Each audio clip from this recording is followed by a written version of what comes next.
tagumpay o kabiguan, ng ligaya o lungkot. Kaya marapat lamang na tanggapin si Jesus bilang tagapagligtas at Panginoon. At matapos yun ay panariwain ang katapatan at paglapit sa Kanya bawat araw o day by day. Ang day by day ay naglalayong umalalay sa pang-araw-araw na pamumuhay. Narito po si Kuya Ed Lapis sa mensaheng pinamagatang Just keep scattering seeds.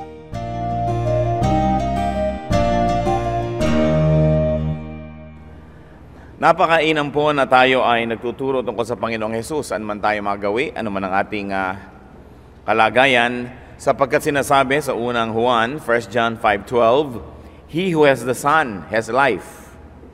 He who does not have the Son of God does not have life. That's why it is imperative to teach about the Son of God.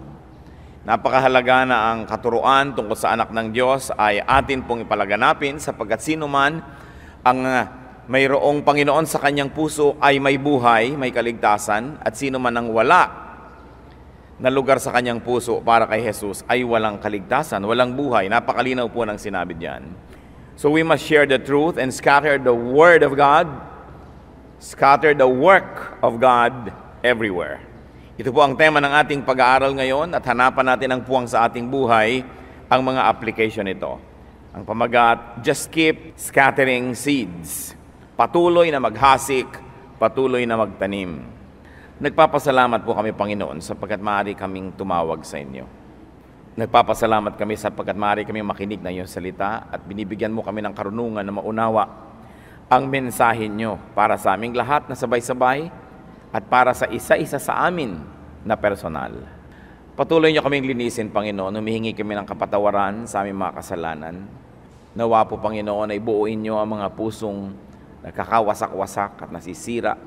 Ang aming pagkataong kuminsan ay nadudungisan at nababasag ang aming pagkakilala sa aming tunay na pagkatao. Panginoon, restore us. Restore the dignity that you have bestowed on man. Restore our emotions. Restore even our physical health. Restore our mind and our intelligence so we can discern and see the truth. Restore our sight, O God, so we can see. Restore our ears so we can hear your voice. At nawa, Panginoon, sa amin pong pakikinig na iyong salita, di lang madagdagan ang kaalaman namin, kundi makita namin yung magandang kalooban niyo para sa bawat isa sa amin. Sa sandaling ito, humihiling kami, Panginoon, na kayo pong siyang maging tagapagsalita. Mangusap po kayo ng malinaw, makapangyarihan, pangungusap na tatagos sa aming puso, magtutuwid sa aming mga kalikuan, at magbibigay liwanag sa aming mga kadiliman. Kayo po ang nais aming marinig, gamitin nyo lang inyong lingkod na tungtungan ng inyong paa. Daluyan na iyong mga salita. But, O God, we pray, O Father in heaven, that you may be our true speaker. In the name of your Son, Jesus, we bind the enemy, we trample on the work of the evil one, rebuke, reject, and drive away any presence of evil. And we frustrate any evil plans of malicious men and spirits. And we pray, Lord, that your will may be done to us. Protect us from deception. Protect us from any danger. Protect us, O Lord, from the wiles of the evil one. Sit on your throne of power. Dispense blessings to your people. In the name of your Son, Jesus, this is our prayer. Amen. Just keep scattering seeds. Siguro po sa atin ay may karanasan din ang pagtatanim. At napakainam yung nagtatanim. Pag nagtatanim ka ng mangga, after a few years, namumunga na. Pag nagtatanim ka ng mga iba't ibang halaman na namumunga, habang ikay natutulog, habang ikay naglalakbay, habang kayo po ay may ibang ginagawa, lumalaki naman yung puno, and before you know it, it is already bearing fruits. Sa Mark 4:26-29, meron po tayong reference that talks about the same things. He also said, and this is the Lord speaking, this is what the kingdom of God is like. A man scatters seed on the ground. Night and day, whether he sleeps or gets up, the seed sprouts and grows, though he does not know how. All by itself, the soil produces grain. First the stalk, then the head, then the full kernel in the head. As soon as the grain is ripe, he puts the sickle to it, because the harvest has come. Naway pagpalain tayo at maunawaan natin ang mensahe ng mga salitang ito. So ang kaharian daw po ng Diyos ay inihalin tulad sa isang taong nagtatanim, naghahasik. Very especially yung paghahasik, yung inihahagis lang yung mga buto. It's a style, no? It's a planting style, broadcasting the seeds. Hindi isa-isang itinatanim, hinahagis lang. At may mga paraan ng pagtatanim na ganito, maging sa palay. So ganun daw po ang kaharian ng langit. Merong naghahasik at pagkatapos araw man o gabi, tulog man o gising, yung naghasik nun, yung mga buto ay nagkakaroon ng ugat, tumutubo, lumalaki. Kahit hindi naiintindihan nung nagtanim kung paano yung lumalaki, ay lumalaki pa rin. At yung lupa, yung buto, nagtutulungan sila. So may lalabas na katawan ng puno, hahaba, magkakaroon ng bunga. Maganda siguro, imagine natin yung mais. The stalk grows, and then the head sprouts. Pagkatapos, ang dami-dami ng mga butil-butil ng mais doon sa isa lamang na mais na makikita natin, 1 ear of corn. And as soon as the grain is ripe, this person who broadcast the seed goes about to harvest. At nakikita niyo po ang bunga, isang palay na itinanim, ang dami-daming nagiging palay na bunga. Sobrang dumadami. Isang mangga, isa ng butong mangga na itinanim, pagka na lumaki na, namunga na, ang dami-daming mangga na lumalabas dito. Sobra ang multiplication. And this is the wonder of planting seeds. It's wonderful. The seed is scattered, therefore planted. The seed reacts to the soil, sprouts, and grows into a stalk, into a head, and then a full kernel. The seed multiplies itself. That's why agriculture is one of the most fulfilling vocations. Dahil nakikita nyo na itinanim nyo lang, dinilig-dilig nyo nga ng konti, inalagaan nyo lang ng konti, pero wala tayong kamalay-malay kung anong mga proseso ang nangyayari para lumaki yun. At pagkatapos, under normal circumstances of course, you will harvest 100, 1,000-fold. Isipin niyo kung kinain niyo yung mangga at pati yung buto, tinusok nyo pa ng tinidor, nasugatan na yung buto, hindi na tumubo, wala na tayong pakinabang. Samantalang kung yung isang buto itinanim mo, nakain mo na nga yung laman, itatanim mo na lang yung buto, ilang beses mamumunga, ilang taon na mamumunga, napakaraming pakinabang sa pagtatanim. Of course, one of the more important wonders there is the soil nourishes the seed. Pinipili mo rin siyempre kung saang lupa ka magtatanim. And then the farmer does not know how the seed grows. In fact, the farmer does not make the seed grow, and the farmer does other things. Kaya nga po, kahit sa halimbawa, sa mga ating mga rice terraces, sa Ifugao province at sa mga kanugnog pa nito mga probinsya, matapos na maitanim nila ang palay, ano na ang gagawin ng mga kababaihan?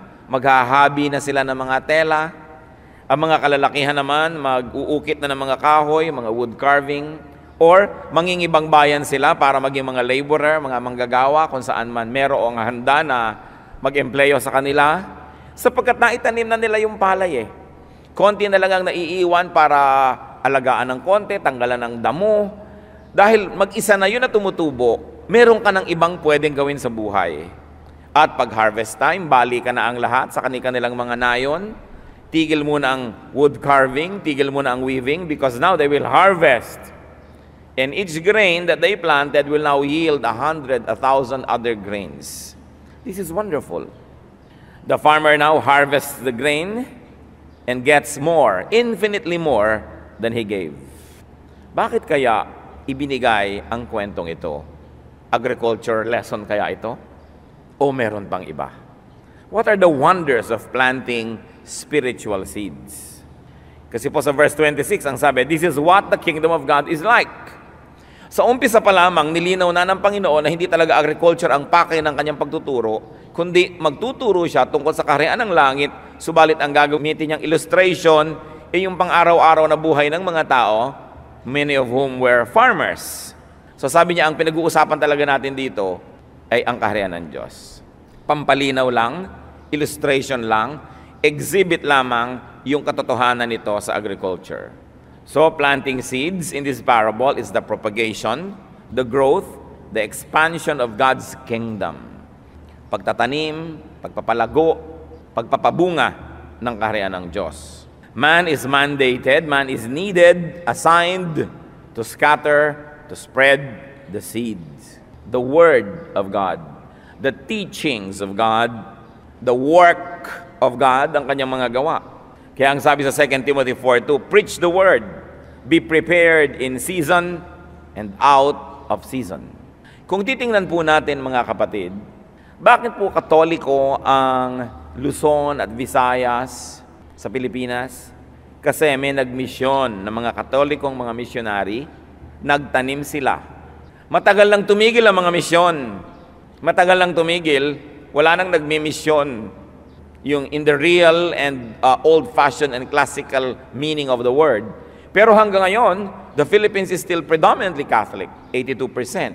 Dahil umaani sila ng bunga ng kanilang tinanim. Bakit ang Mindanao ay Muslim? At least some parts of it. Dahil nung 14th century, 200 years before the Spaniards came to the Philippines, Muslim missionaries spread Islam in these islands. So hanggang ngayon may mga Muslim pa doon at patuloy na sila ay dumadami dahil nanganganak sila. At may mga mangilan-ngilan din naman na naku-convert. So ang nangyayari, nagbubunga. Bakit ang buong Middle East ay halos Muslim? Because in the 6th century, Islam was born and Islamic zealous missionaries spread the teaching. Bakit naging Buddhist ang Japan? Bakit naging Buddhist ang China? Ang Thailand? Kasi may mga naniwala kay Buddha who was originally from India at ikinalat ang kanyang mga salita dito sa mga bayan na yon. Bakit komunista ang China? Bakit komunista ang ibang mga bansa? Kasi may naniwala sa mga socialist and communist thoughts. Nag-umpisa lang yan sa isa, dalawang nag-isip. May mga naniwala, ikinalat nila yung ganong paniniwala at punto de vista. May mga naging bunga, kaya ngayon maraming mga bayan ay komunista. Patatalo ba ang mga anak ng Diyos sa pagtatanim ng pananampalataya? Yan ang mahalagang isipin. Kung sino ang nagtatanim, siya ang aani. Kaya mahalaga ang misyon. Kayo halimbawa, bakit kayo narito ngayon? Bakit kayo nasa Panginoon? Dahil may nagmisyon sa inyo. Maaring ito ay simpleng pakwento, simpleng patotoo, maaring ito na may puspusan na Bible study, pero may nagtanim. At maaaring kayo, kung ginagawa nyo ang dapat gawin ng mga tunay na mananampalataya, nagtatanim din kayo ngayon, nagtuturo rin, nag-iimbita, kaya kayong isang bunga, magiging napakaraming bunga. Oras na nagtatanim. Ang mundo, ang planeta ay neutral. Ang lupa ay neutral. Kung anong itanim mo, yun ang tutubo. Kaya ang mahalaga, tanim tayo ng tanim ng salita ng Diyos para ito ang tumubo. Hindi kasi masyadong masigasig ang pagmimisyon natin siguro, kaya hanggang ngayon, ang mga evangelical Christians ay kakaunti kung ikukumpara sa mga hindi. Kaya kailangan ng bawat isang Kristiyano masigasig magtanim. Pag nagtanim ka ng salita ng Diyos sa isang tao, kahit natutulog ka, naglalaba ka, nanonood ka ng TV, tumutubo yung itinanim mo doon sa kanyang isip. Yung ipinakita mo sa kanyang kagandahang loob, yung ipinakita nating magandang halimbawa, yung ipinarinig natin sa kanya na patotoo, yung ibinigay natin na maikising babasahin, yung niregalo mong Bible, yung ibinigay mong message tape, nagtatrabaho yon kahit kayo'y nagpapahinga. Sapagkat ang sabi sa Biblia, ang salita ng Diyos ay makapangyarihan, it will always accomplish the purpose for which it is sent. It will never return to the Lord empty. Whenever the word of God is cast, it will accomplish a purpose and it will never return to God without a harvest. Ngayon, wala lang tayong harvest kung minsan kasi hindi tayo nagtatanim. Malinaw na malinaw. Ipinauubayan natin sa mga specialists. Uy, gusto mong masave, halika, kausapan mo si brother ganon, si sister ganyan. Ba't hindi natin sabihin? Hindi ko po maipaliwanag. Paano mo hindi maipaliwanag kung naranasan mo na? Hindi mo naman kailangan maging theologian, hindi mo kailangan ng PhD o maging reverend para ka lamang magtanim. Napakaraming nagtatanim sa ating bayan, hindi naman nagtapos ng agriculture sa Muñoz o sa Los Baños. Pero nagtatanim at mabunga ang mga pagtatanim. Kumisan yung mga graduate pa nga, ang wala namang naitatanim eh. Napakaraming mga graduate ng Bible schools, wala naman sa ministry. Wala rin ginagawa. Huwag nating iniaasa sa mga espesyalista. Sapagkat, whoever has the Son has life. whoever does not have the Son shall not have life. This is how important it is. Kaya ang sabi po dito sa 2 Timothy 4:2, preach the word. Be prepared in season and out of season. Kailangan, ano man ang panahon, nagtuturo tayo. Many people do not and cannot plant because they have many concerns. Katulad ng mga magtatanim na, hindi po ako magtatanim kasi hindi ko alam kung ano mangyayari, paano ba yan tutubo, ano bang mangyayari dyan, so huwag na lang. Sabi nga nung pelikulang Jurassic Park, life finds a way. Yung buhay mismo, gumagawa ng paraan na mabuhay siya. Kaya konting assistance lang kailangan natin, konting pagtatanim, gagawa ng paraan yung seed na yun para tumubo. Hindi niyo po ba nakikita kahit sa mga bubong-bubong natin, kahit sa ating mga alulod na hindi natin nalilinis, may tumutubo ng halaman. Ang nagtanim, hangin. Hangin ang nagdala doon. Sa mga gilid-gilid ng mga pader, may tumutubo. Yung bang hindi mo itinanim, may tumutubo. Yung pakayang itinanim mo ang hindi tumubo. Kaya mahalaga, tanim tayo ng tanim. Man does not have to understand how it works, but seeds grow. Man does not have to participate, but growth happens. Sabi sa 1 Corinthians 3:6, sabi ni Pablo, I planted the seed, Apollos watered it, but God made it grow. So kung kayo nagtanim ng seed of salvation, ng seed of wisdom, ng seed of God's word, may iba naman taong magdidilig. Kahit hindi kayo magkakilala. Halimbawa, ang isang tao medyo bumukas ang isip sa pagiging isang born-again Christian dahil humanga sa inyong magandang patotoo, nakapagtanim kayo noon. Pagkatapos, dahil bukas na siya ng konti, nataniman mo na ng konti, pagtuloy may isa siyang pinsan o kapatid o kamag-anak na nagsabing, halika, mag-Bible study tayo. Sumasama na siya tuloy dahil may nauna nang naging kasingkapan na magbukas siya ng isip. So, iba na ngayon na magdidilig. May kakanta, maganda ang kanta, nadiligan siya. Merong nagpatotoo, merong nag-message, nadiligan, tumubo, pero ang nagpapatubo daw ang Panginoon. Isang malaking hiwaga kung bakit ang Panginoon na makapangyarihan sa lahat, binibigyan tayo ng halaga na tayo ang kanyang ginagamit para maligtas ang ating kapwa-tao.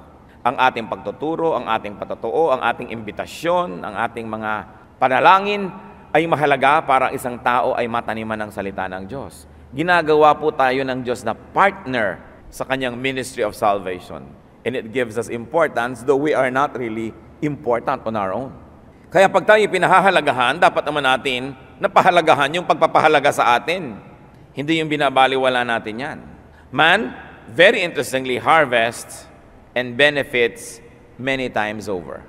Halimbawa, nung pinanonood ko po yung pelikulang Jose Rizal, napakaganda ng pelikulang ito, at ipinakita kong papaano nakapang-abuso ang mga fraile, ang mga pare, sa mga mamamayan, kung papaano napagsamantalahan nila ang marami sa ating mga kababaihan, kung paano nakukuha nila ang pera ng napakahirap ng ang bayan dahil ibinebenta nila ang lahat ng serbisyo ng simbahan, ang pagdarasal, ang pagbibendisyon ng patay, ang paglilibing, ang pagkakasal, ang pagbibinyag, ang pagkukumpil.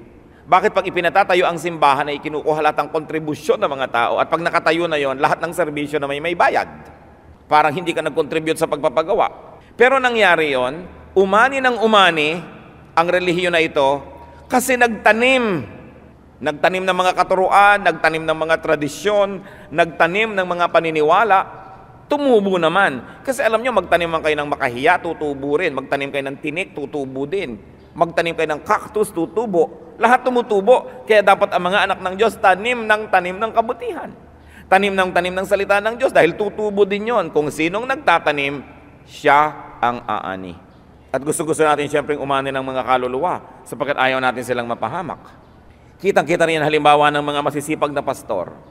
Alam niyo po, nung hindi ko balak magpastor, sabi ko, magsa-Sunday school teacher na lang ako, pwede naman, hanggang maging principal, pwede pa rin. Pero magpastor, wag na. Kasi ayokong maging maralita, ayokong maging mahirap. Tapos yung pinsan ko, sinabihan pa sa akin, oy, sabi ko noon, mahirap maging pastor, magiging pobre ka. And you know, you've got to learn poverty from childhood, otherwise you will never understand it. Sabi niya gano'n, sinisira pa loob ko. Kaya noon pong okay, magpapastor na talaga, sabi ko talaga yatang tawag ng Diyos ito dahil noon ayaw ko eh. Gusto ko naman maging teacher, pwede, pero magpastor, wag na. Namili ko ng maraming mga tuwalyang magaganda, namili ko ng maraming basong magaganda, namili ko ng maraming magagandang gamit kasi gusto ko maaayos yung gamit. Kasi sabi ko, pag nagpastor na ako, di ko na ito mabibili. At least siguro mga 5-7 taon, mabasag-basag man unti-unti, magapak-gapak man may ilalabas pa uli akong konting bago. Mga 10 taon pa ako mag-e-enjoy ng mga tira-tirahan ng mga bagay na gusto ko. Alam niyo po, pag nililingon ko yung panahon na yon, ang ikinatutuwa ko, willing naman pala ako by God's grace na magdusa. But you know what? Hindi naman po ako nagdusa. Lalo pa nga sumarap yung buhay ko eh. Lalo pa nga gumanda kasi ang dami nagre-regalo. Ang dami-dami nagre-regalo. Ang mga sasakyan ko po, regalo lahat. Hindi ako bumibili niyan. Nire-regalo. Halos lahat. Kung pagkain lang, kung kakainin ko lahat, magiging elepante na ako. Kaya marami ko nabibigyan kasi marami nagre-regalo. Ganun pala. Kasi nagtatanim ka ng mabuti sa kapwa. Sila ay nagkakaroon ng kahit man lang konting kaliwanagan, ginhawa, guidance, sinusuklian nila. Kaya ang pagtatanim, laging may bunga. Salamat na lang, hindi ko naisip yan nung araw na magpapasonga ako, magtatanim para ko umani. Salamat na hindi ko yun naisip. Akala ko talaga ang niyayakap ko ay isang karukhaan. Pero hindi naman pala ganun. Kasi pag nagtatanim ka talaga, yun ang rule of life, may ani. Kaya kung walang nagre-regalo sa inyo, alam nyo ang sagot. Wala sigurong tinatanaw. Wala siguro tayong naitanim. Bagamat may mangilan-ngilan naman, natanim ka nga ng tanim, ayaw pa rin mamunga. Papaya man, may ganun eh. Pero hindi naman lahat. Hindi pwedeng lahat ng tinamnan mo ng mabuti, limutin ka. Hindi naman pwedeng lahat ng ginawan mo ng mabuti, hindi man lang magsukli. Kaya kung may 2, 3 na hindi ka maaalala, may 7 pang makakaalala niyan out of 10. Pero ang maganda po, tanim lang tayo ng tanim, hindi dahil sa gusto nating umani. Pero ang ganong kabuti ang Diyos. Siya ay makatarungan. Lahat ng mabubuting gawa, binibigyan niya ng gantimpala. So, this man harvests and benefits many times over. Kaya sino man po ngayon ang mga major religions in the world, kasi nagtanim sila. Mahalagang magtanim. Lalo't naniniwala tayo, if Christ died for this, then it must be worth planting. And if Christ not only died for this, but actually lived again because of this, then it's worth planting all the more. Ito pong si Pablo, nung siya may mga kinukuha at hinihingi ng mga tulong sa kanyang mga nahango mula sa impyerno, dadala niya sa langit ang buhay. Mula sa kadiliman, nadala niya sa liwanag. Mula sa kalikuan, nadala niya sa katuwiran. Sabi niya sa 1 Corinthians 9:11, if we have sown spiritual seed among you, is it too much if we reap a material harvest from you? Sabi niya, kung kayo, nataniman namin ng spiritual na mga butil, at nagkaroon kayo ng buhay na walang hanggan, nagkaroon kayo ng kaliwanagan, ng kaligtasan, kung kami nagtanim sa inyo ng mga spiritual na bagay, malabis ba naman na asahan namin na aani man lang kami kahit man lang material things from you? Yun ang sinasabi ni Paul. Malaswa ba na tulungan ninyo ako at tustusan ninyo ang aking mga misyon at pagpunta rito at pagpunta ron? Sabi ni Paul. Masagwa ba na pakanin nyo ako at bigyan nyo ako ng matitirhan?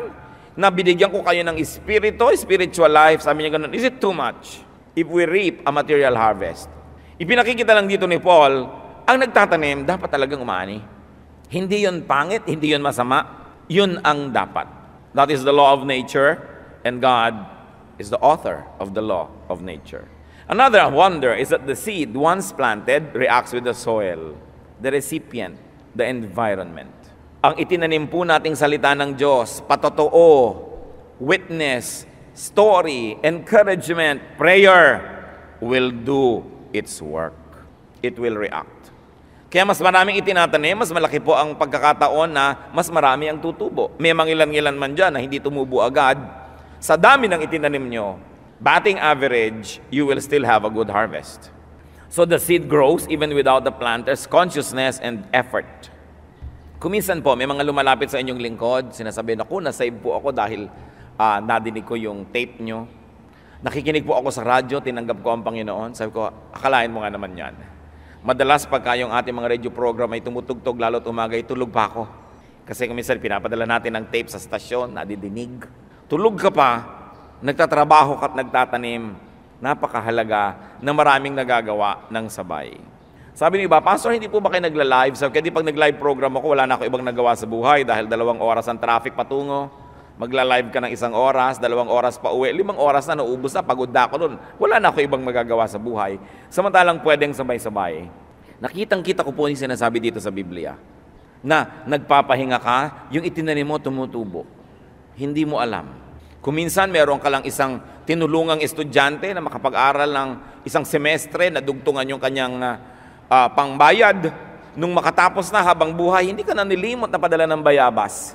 Na hindi ka na tumutulong, tapos na yung ginawa mong proseso, umaani pa. Ganun ang agriculture eh. Napakasarap. And that the seed once planted matures to become a kernel, to be more seeds that can grow. Meron pong mga matutulungan, sasabihin, ano po bang magagawa ko para makaganti-ganti? Naku, tumulong ka na lang din sa iba. Pag malakas ka na, tumulong ka rin sa iba, yun ang magandang sukli. Dumadami, namumunga ang kabutihan because the seed multiplies itself. Luke 8:8. Still other seed fell on good soil. It came up and yielded a crop 100 times more than what was sown. So unbelievers become believers, believers become many believers. It's beautiful. But remember, it begins with just a seed. It begins with just a man who plants it. Galatians 6:7 says it very clearly, a man reaps what he sows. Kung ano ang itinanim, aanihin. So ano po ang pwede natin maging conclusion dito sa ating maiksing babasahin na yan? Plant seeds all the time. Physical seeds, maaari na. Kung gusto nyo maging masyadong literal, magtanim kayo ng fruit-bearing plants. Dito po sa aming tinitirhan sa Taguig, ang lupa ay napakatigas, bato. Talagang adobe ang lupa. Kaya damo lang ang tumutubo at mga konting shrubs. So ano pong ginagawa namin? Ipinahuhukay pa, iniuupa pa sa mga professional na manghuhukay dahil napakatigas. Ang mga batong ito, gagawa ka ng mga 1 dipang hukay na square, lalaliman ng lalalimang lampas tao, palalagyan namin ng matatabang lupa galing sa Los Baños, sa aming lote doon, at tataniman namin halimbawa ng mangga. Alam niyo po yung mga itinatanim namin ngayon, namumunga na. At tuwing panahon ng pamumunga, namumunga, ang konsuelo mo, ganun na lamang. Kaya kahit yung mga puno-puno natin dito, ipinapakolekta ko yung mga dahon, inuuwi ko pa para sigan sa ilalim, para pausukan. Siyempre, inaalagaan mong puno mo para mamunga. Pero yung mga kapitbahay namin, hindi naman sila nagtatanim, edi titingin-tingin lang doon sa bunga. At kung nalilingat ka, yung mga anak-anak nila, inaakyat ang puno mo. Kasi wala sila. Gagawa ka ng paraan, magtatanim ka. This is one thing I learned from my father. My father always kept planting fruit-bearing trees. Yung tanim ka ng tanim. Kaya minsan may itinatanim ako. Sabi nung isang tiya ko, aba, mamumunga yan. Sabi ko, tita, hindi na para sa atin yan. Para na yan kila Emilio, ito, mga batang ito na silang aanin na yan. Pero kailangan ka magtanim. Alam niyo po, marami tayong inaani, tanim na magulang natin. Kaya ang mga magulang, tanim din ng tanim dahil para may anihin ang mga anak nila. Ikaw naman anak, magtatanim ka rin. Ang gagawin naman ng apo, ibebenta. Ang mga magulang, mag-homestead, gagawa ng mga farm, magtatanim, mai-enjoy ng anak. Pag apo na, ibebenta ang buong farm. Palibas at mga walang malasakit. Kaya dapat po natin nakita, lagi magtatanim. Physical seeds, good deeds, kabutihan. Meron po kami isang kamag-anak na wala na kaming ginawa, kundi halos sambahin yun pag pinupuntahan namin, turo ng magulang namin, talagang sobrang galang, regalo. Nung malaman namin, bakit? Kasi daw nung panahon ng Hapon, nung nag-evacuate sila, nakitira sila doon na 1 linggo at pinakain sila. 1 linggo silang pinakain habang buhay kami tumanaw. Kasi ganun talaga. May tanim. At yung mga utang na loob, itinuturo mo yan sa anak mo. Sinasabi mo, anak, may utang na loob tayo dyan sa mga taong yan kasi tinulungan nila mga lolo mo. Ganun ang mga totoong tao. Pinaaani natin ang mga nagtanim. At kung tayo yung nataniman, pinaaani natin sila. Hindi nila ipagsisisi na bakit ba tayo natamnan. Kung totoong tao ay ganun ang gagawin, yung taong Kristiyano, di lalo na. Kaya tanim po tayo ng tanim. Always do good deeds. Every day, when you wake up and God gives you an extension, another day of life, you always ask, God, what good can I plant today? Maybe I'm too old to harvest its fruit, but my sons, my daughters will harvest it. Or some other person who needs it will harvest it. Yung tao pong nagagawa ng mabuti, ang tendency niyan, gagawa din ng mabuti. Kahit hindi sa inyo, sa iba. Pero yung mga taong nasasaktan natin at tinataniman natin ng masama, nagagalit sa mundo, gumagante kahit doon sa hindi taong gumawa ng masama sa kanila. Dahil May nakakapagtanim din ng kasamaan. Kaya nakita niyo po yung mga bata, maliliit pa na nataniman ng masasamang ugali, ng mga masasamang pakitungo, nagiging masama rin ang ugali. Siyempre, labanan ang pagtatanim. Kaya kung merong malawak na bukid na walang katanim-tanim, at tatamad-tamad yung Kristiyano, ang sipag-sipag ng mga dyablo, pagkatapos magtataka ka, bakit tayo minority? Bakit tayo nape-persecute? Siyempre, yung mga minority nape-persecute. We are being persecuted because somewhere back in time, our spiritual ancestors did not plant enough. Kaya kung minsan sasabihin, bakit ang hirap-hirap natin? Kasi yung lolo natin noon, sugarol, binenta lahat. Ba't ang hirap-hirap natin? Kasi ang magulang natin, hindi man lang nagsikap, nagbingo ang nanay natin, ang tatay natin, naglasing, nagsabong, kaya tayo mahirap. Inaani ng susunod na henerasyon yung kapabayaan ng mga nauna. Pero inaani rin ng mga henerasyong sumunod yung kabayanihan at sipag ng mga nauna. Mahalaga magtanim, lalong-lalo na ng spiritual seeds. God's words, God's teachings. Galatians 6:9, let us not become weary in doing good, for at the proper time we will harvest. We will reap a harvest if we do not give up. Huwag magpanghinaan ng loob, magpakasipag, magbanat ng buto, magtanim ng salita ng Diyos. Sa ating mga kamag-anak, sa ating mga kapitbahay. Kasi yung kapitbahay mo na dating bumabato sa iyong bahay, pag nagkakantahan kayo at may Bible study, pag nataniman mo ng mabuting salita, mamaya aakyatin yung bubong mo at i-repair niya. At pag may Bible study sa bahay mo, dala-dala niya yung lumpia, dala-dala niya yung maruya, dala sabi niya, uy, may mga bisita, kaya tapakanin mo. Kasi nataniman mo mabuti. Kasalanan din natin dahil marami nagpe-persecute sa atin kasi hindi tayo nagtatanim. Psalm 126 verse 5, those who sow in tears will reap with songs of joy. Yun daw po nagtatanim na may kasama pang luha, hirap na hirap, pagod na pagod. Yan naman ay aawit at sasayaw sa panahon ng tag-ani. Do not worry about many things. Do not worry about many issues. Kung marami kayong mga theological issues na hindi naiintindihan, maraming verses na hindi memoryado, maraming katuroang hindi pa lubos na nauunawa, ipasa Diyos nyo na lang yon. Ang mahalaga, just plant seeds. Kung ano yung meron kayo, i-share nyo. Whatever story you have, testimony you have, speak.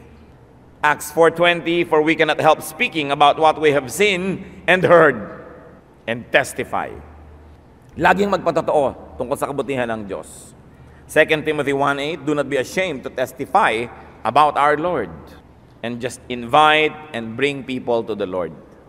Sa John 4:29, meron pong nakakilala sa Panginoon, dinala sa kanyang kapatid, sabi, come, see a man who told me everything I ever did. Could this be the Christ? Well, this is the woman at the well. Sabi niya, tingnan ninyo, ito na kaya ang Kristo? Inaantay natin eh. Sabi niya, halika. At dahil niyaya lang niya yung mga tao, wala siyang sinabi, hindi siya nagturo, niyaya lang niya. Yung buong baryo, nakausap ng Panginoon, makaawa sa kanyang huwag pang umalis, at 3 araw pa ang Panginoon nagturo doon ang nagturo. Dahil lang yung isang babae, sabi, halika kayo, meron akong nakita dong tao, ito na kaya. At si Andrew, sabi niya sa kanyang kapatid, meron akong nakita, ito na kaya, halika, tingnan mo, come and see. Yung kapatid niya, si Peter. Can you imagine there was a Peter because there was an Andrew who invited him? You may not be Peter, but you can be an Andrew. So much more if you can be both. Look at the growth of Christianity. Look at the growth of any movement. All it takes is one person and some people to scatter the seeds. Ang Panginoong Jesus, ang 12 niya mga disipulo, ano na ang Christianity ngayon? Kita nyo, kumalat sa buong mundo dahil may mga disipulo. Scatter the seeds of Christ and Christianity and let the Lord do His part. The soil will do its part. The seed will do its part. And when you plant, you get closer to harvesting, even while you are asleep. Ang mahalaga po mga kapatid, magtanim muna kayo bago kayo matulog, bago kayo magpahinga, bago kayo magbakasyon.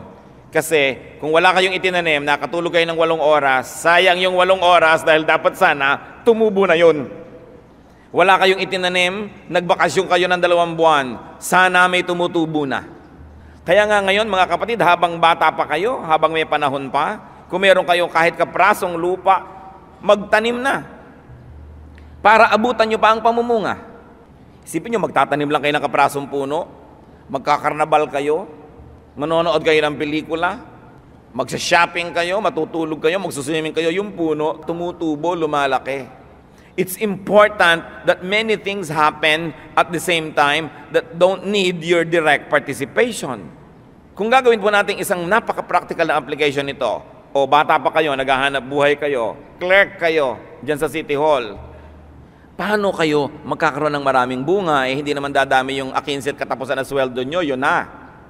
So, bago ka magpahinga, bago ka magpasarap, bago ka maggagasta, mag-iipon ka lang ng konting pera mula sa iyong sweldo, ibigay mo sa isang kamag-anak mo sa probinsya, magpaalaga ka ng 2 baboy. So habang nagke-clerk ka dito, yung baboy mo lumalaki. Meron kang aasahan kita doon, may kita ka pa dito. Kung nagpaalaga ka pa ng kambing sa kabila mong pinsan, kung ikaw ay nagpatanim ng isang pitak ng palay doon sa isang bukid, di ang daming nangyayari habang ikaw ngayon ay may iba pang ginagawa. Kahit nagpapahinga ka, maraming nangyayari, aasenso ang buhay mo. Marami kasing tao, hindi aasenso dahil yun lang ginagawa nila, doon lang sila nakatutok, wala silang ibang tanim. Kailangan marami kang tanim.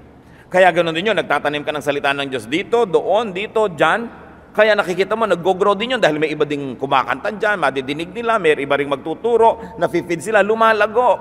Mamaya, kung missionary ka, yung mga tinaniman mo na ito, supporter na ng iyong work yan kasi nag-grow. Pero hindi ka pwedeng umani nang walang itinanim.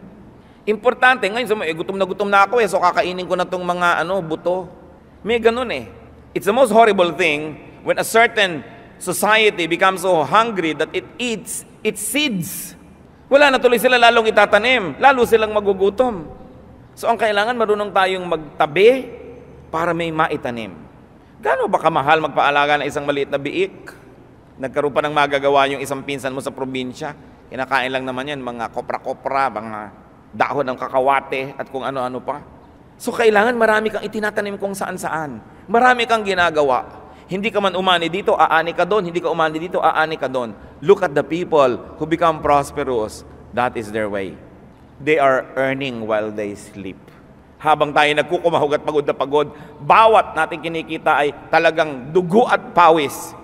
Some are smarter than others. It's not enough that you work hard. You have to be smart so that you will maximize the harvest in this life, while if possible, you minimize hard work. You have to be wise. So keep planting. Spiritually speaking, those that you plant, those that you convert to the Lord will become your friend, your brother, your sister, your supporter, your helper. And won't you want that? Because you're committed to the work of the Lord? Won't you want to be helped, to be supported? Won't you want the work to grow? So it is important. Sabi ni Paul sa 1 Corinthians 9:16, "Woe to me if I do not preach the gospel." Sumpain ako pag hindi ako nangaral, pag hindi ako nagtanim. At tayo ngayon, kayo, ako, nandito tayo dahil nagtanim si Paul, nagtanim si Peter, nagtanim ang mga disciples. Sino kaya sa kanila ang ating kalololohan sa pananalig? Siyempre, yung nagdala sa inyo sa Panginoon, may nagdala doon. Yung nagdala doon, may nagdala doon. Pag binalikan natin yan, ititrace natin, one of the disciples yan. Ang mahalaga naman, nasa family tree kayo ng iba. Hindi, wala nang lumago mula sa inyo, tumigil na yung family doon. Ang mahalaga, tinitrace ka, naging Kristiyano ako kasi si ganon, na sinyera ni ganon, na sinyera ni ganon. Kasali ka man lang doon sa family tree ng mga tao. Mahalaga po yan. Yan ang pinakamahalagang tanim. Sabi nila, if a man would like to live forever, he must plant a tree, write a book, or sire a son. So either may anak ka, o may sinulat ka, o nagtanim ka. Lahat yon magandang gawin. Para ang alaala natin na hindi mabura. Para lagi tayong kasali sa that which goes on. Can you imagine if you planted a tree, the tree will bear fruit habang mga bunga nun namumunga pa, kasali kayo sa kwento. Pag may sinyeran kayo ng Word of God, may sinyeran siya, may sinyeran yun, sumali kayo sa kwento. Kung ano yan, kung multi-level marketing yan, ang dami-dami nyo ng overriding commission. Yung iba ang galing-galing sa multi-level marketing, ang itinitinday kung ano-ano, di lalo naman kung para sa Panginoon yun. Ayaw nyo bang makasali dun sa isang leg dito, isang leg dun? Tapos habang nagtatrabaho yung mga nando sa babang ni hindi mo kilala, kumikita ka, nagkakaroon ka points. Points in heaven pa. Di ba masarap yun? Acts 5:28, "We gave you strict orders not to teach in this name," he said. "You have filled Jerusalem with your teaching." Ito po yung sinasabi ng mga high priest nung Sanhedrin sa mga disciples ni Lord. Inawat nila, tumigil kayo ng katuturo sa pangalan ni Jesus. Hindi sila naawat. Sa halip, lalo pang lumaganap. Sabi, napuno na itong buong Jerusalem ng pangalan niyan, ipinagbabawal na nga namin sa inyo. Bakit nangyari? Dahil masipag silang magtanim. Acts 2:47, and the Lord added to their number daily those who were being saved. Because they were doing the right thing. Just keep on planting. Just keep on scattering seeds. Panginoon, salamat po sa mga paalala nyo. Salamat, Panginoon, sa magandang katotohanan na kang nagtatanim kami aani. Pakita nyo nawa, Panginoon, na kami nagtatanim ng mahusay. Buksan nyo pong isip namin kung ano-ano mga dapat naming itanim na tunay na halaman. Kung ano mga dapat naming itanim na mabubuting gawa at kung kanino naman dapat itanim ito. Ano po mga investments ang dapat gawin namin, small or big, so that time is maximized and though we sleep, something is growing somewhere and we wake up to harvest. Turuan nyo kami, Lord, na magtanim ng iyong mga salita. Pakita nyo sa amin kung saang larangan, bukas na bukas, pwede kami magtanim pero hindi namin ginagawa. Mga taong malapit sa amin, nakakausap namin araw-araw, natataniman ba namin ang salita mo, Panginoon? Ipakita mo po sa amin kung saan kami dapat magtanim, kung ano po aming mga pagkukulang, at paliwanagin mo pa sa amin yung mga tama namin ginagawa para lalo pa namin mapag-ibayo ang pagtatanim. Panginoon, maiksi ang buhay na ipinahihiram nyo, pero sapat na ito para makapagtanim kami ng maraming bagay. While life is short, it is always long enough to plant and to harvest in one lifetime. Teach us, Lord, not to waste time. Teach us to number our days. Teach us to be wise. Mga kapatid, magbulay-bulay tayo sandali. Hingin natin sa Panginoon Diyos ang personal na mensahe niya sa atin. Maging ito may pagtatanim ng tunay na halaman or investing financially, increasing our capacity to harvest materially, at lalong-lalo naman pagtatanim ng kababutihan, mabubuting gawa, pagtulong sa kapwa, at pagtatanim ng kaharian ng Diyos sa puso ng mga tao. Hilingin natin sa Panginoon, imulat ang isip natin na makita natin ang ating mga opportunities. May the Lord bless us as we ponder what we should do with this message.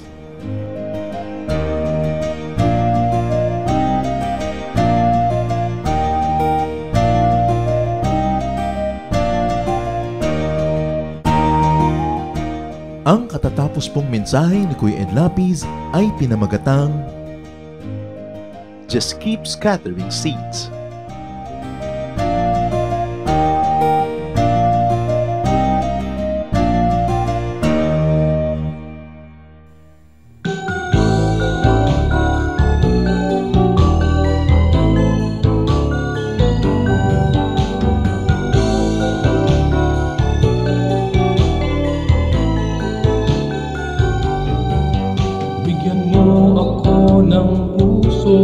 Laging may awit, hindi nagagalit, at ituro mo sa aking buhay paano umibig sa aking kaaway. Kahinahunan, kahinahunan, kahinahunan yung ibigay. Kahinahunan, kahinahunan, bunga ng Espiritong buhay. Kahinahunan, kahinahunan, kahinahunan yung ibigay. Kahinahunan, kahinahunan, bunga ng Espiritong buhay. Bigyan mo ako ng pusong napaaawat, nagpapatawad, upang di ako mapaaway. Hinahon ng puso'y aking kaagapay. Kahinahunan, kahinahunan, kahinahunan yung ibigay. Kahinahunan, kahinahunan, bunga ng Espiritong buhay. Kahinahunan, kahinahunan, kahinahunan yung ibigay. Kahinahunan,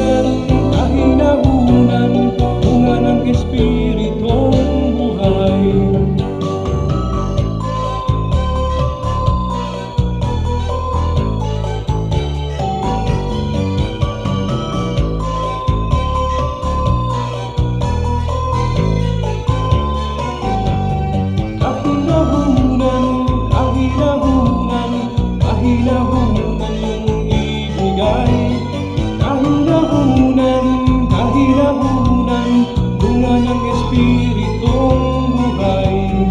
Kahinahunan, kahinahunan, kahinahunan yung ibigay. Kahinahunan, kahinahunan, bunga ng Espiritong buhay. Kahinahunan, kahinahunan, kahinahunan yung ibigay. Kahinahunan, kahinahunan, bunga ng Espiritong buhay. Bunga ng Espiritong buhay. Bunga ng Espiritong buhay.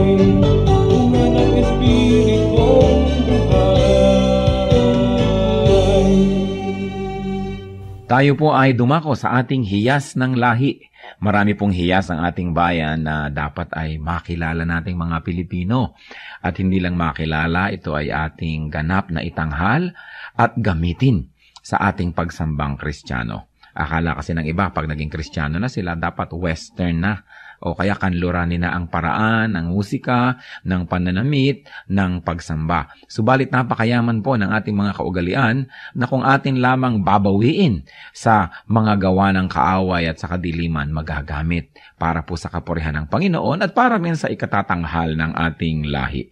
Sa atin pong hiyas ng lahi ay ngayon ay ating pakikinggan ng instrumentong patatag. Ito po ay isang paglikha ng tunog at musika ng mga Kalinga.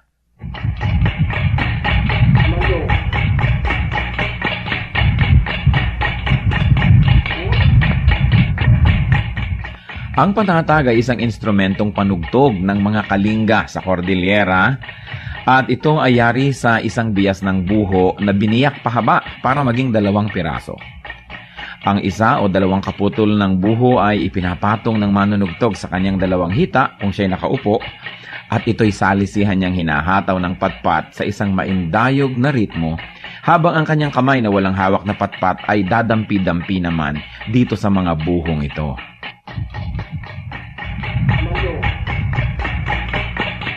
Maaaring sumali ang 1 hanggang 6 o higit pang mga manunugtog na salisihan ang pasok sa ritmo, habang sila ay nakapaghahabi naman ng isang melodya. Ginagaya ng patatag ang mga musikang nalilikha ng gangsa o ang mga mumunting gongs ng mga katutubong Pilipino sa Cordillera. Ang paglikha ng musika sa ating bayan, lalong-lalo sa mga Kalinga, ay bunga ng pakiramdaman at pagbibigayan ng isang grupo ng manunugtog. Hindi lang tayo lumilikha ng tunog, hindi lang tayo lumilikha ng musika, patuloy tayong humahabi ng lipunan kung saan ang pagpapahalaga ng bigayan, pakiramdaman ay kitang-kita sa paglikha ng tunog. Sa paggamit ng patatag, ang mga Kalinga ay isa-isang nag-aambag para makabuo ng isang melodya. Hindi lang isang tao ang gumagawa ng melodya at ang iba ay para lamang na tagatulong o background, kundi ang lahat ay kasama. Ang patatag ay maaari nating gamitin sa paglikha ng musika para sambahin ng Diyos. Kailangan lang masanay ang ating tainga sapagkat kung bago ay parang tayo'y naninibago. Subalit ang lahat po ng tunog ay bigay ng Diyos sa sinukob. At marami nga lang tunog ang ginamit ng kaaway ng matagal na. Dapat bawiin na natin at gamitin sa pagsamba sa Panginoong Hesus. Ang patatag ng mga Kalinga, hiyas ng lahi, hiyas ng bayan.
Wala sa kalagayan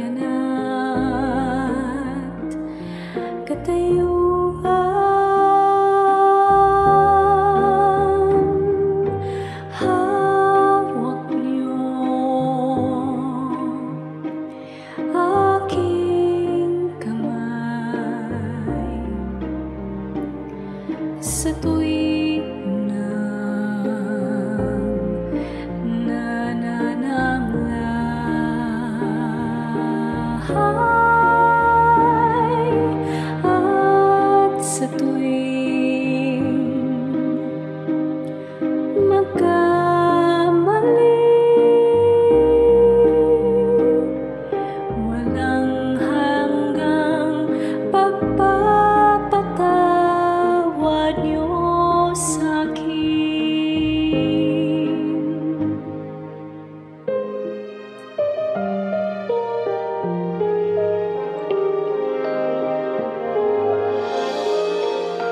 Di may hahambing pag-ibig niyo sa'kin. Di may halin tulad ang wagas niyong pagtingin. Ang iyong pagmamahal sadyang walang hadlang, wala sa kalagayanan, katayuan.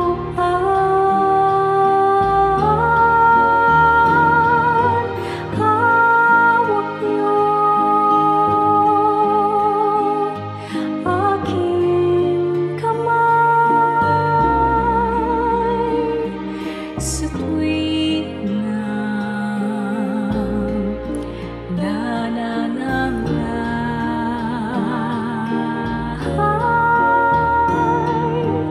at sa tuwing magkamali, walang hanggang pagpapatawad niyo sa'kin. Sadyang di mapigil ang kabutihan niyo, kahit tumigil pag-ikot ng mundo. Sa'king kahinaan di magbabago, pag-ibig niyo sa'kin laging naririto.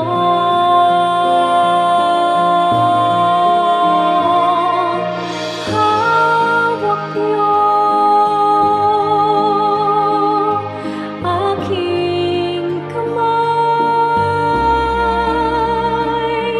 sa tuwing nananamlay,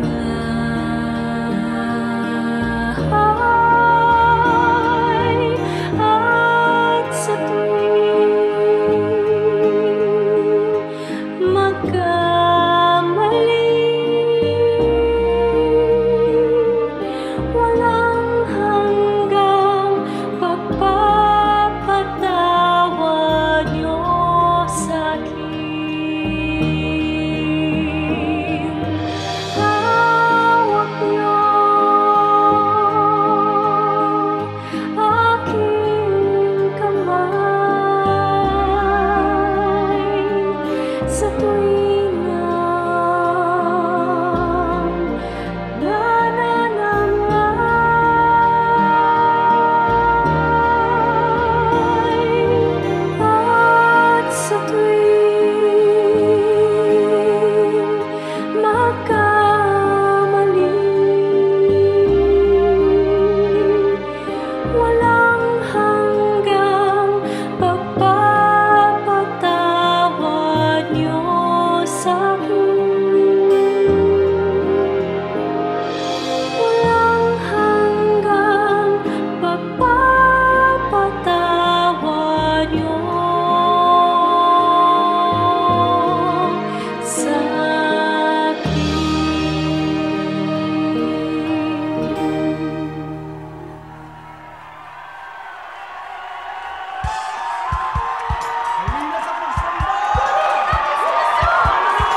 ay maglilimas.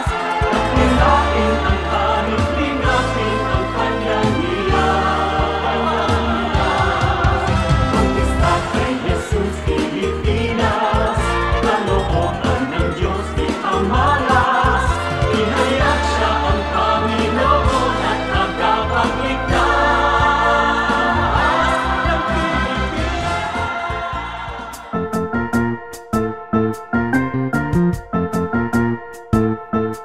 Oras na po para pansamantalang magpaalam ang programang Day by Day. Tayo po'y magsama-sama tuwing ika-6 hanggang ika-7 ng umaga, araw-araw.